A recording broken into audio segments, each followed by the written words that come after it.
Alors Philippe Martinez, d'accord, ça vous sépare. Je ne vais pas faire une fixation sur le Front National, on va passer à autre chose. Je trouve qu'on en parle beaucoup. Ben oui, on en parle beaucoup. Ah oui. Ben oui, mais les responsables politiques en parlent beaucoup. Vous aussi, vous en parlez beaucoup. Et même, pardon, pas vous personnellement, mais pardon, certains de vos militants, certains même de vos syndiqués qui ont rejoint le Front National. Ça arrive. Vous connaissez notre position. Oui.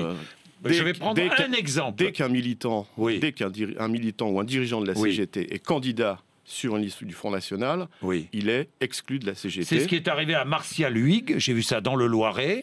Il y a quelques autres. Représentante, et il y a quelques autres. Il y a quelques années, le maire d'Hayange, celui qui est devenu maire d'Hayange, d'ailleurs, le Front National avait fait beaucoup de bruit autour de cette affaire qu'il nous traduira en justice. La décision vient de tomber et ils ne font pas appel, ce qui veut dire qu'ils ont fait un coup de com', mais ils ne poursuivent pas ce dossier. Donc, le principe de la CGT, ce sont nos valeurs, et nos valeurs, c'est l'antiracisme, l'internationalisme, et tous ceux qui dérogent à ces valeurs-là, fondamentales pour notre syndicat, eh bien, n'ont rien à faire à la CGT. Un mot quand même de cette candidate du Front National qui était CGT, qui nous dit, dans ma vie privée, je suis Front National au travail. J'étais CGT pour défendre les salariés. Pour moi, ce n'était pas incompatible. La politique, c'est en dehors de l'usine. Voilà ce qu'elle a dit. Les valeurs... C'est tout au long de la vie et surtout dans l'usine. La citoyenneté, elle doit aussi s'exprimer dans l'usine. Et le racisme n'a pas lieu d'être à la CGT. Comment expliquer quand même que des catégories sociales modestes, des travailleurs, des employés, des ouvriers, soient séduits? Comment expliquer cela?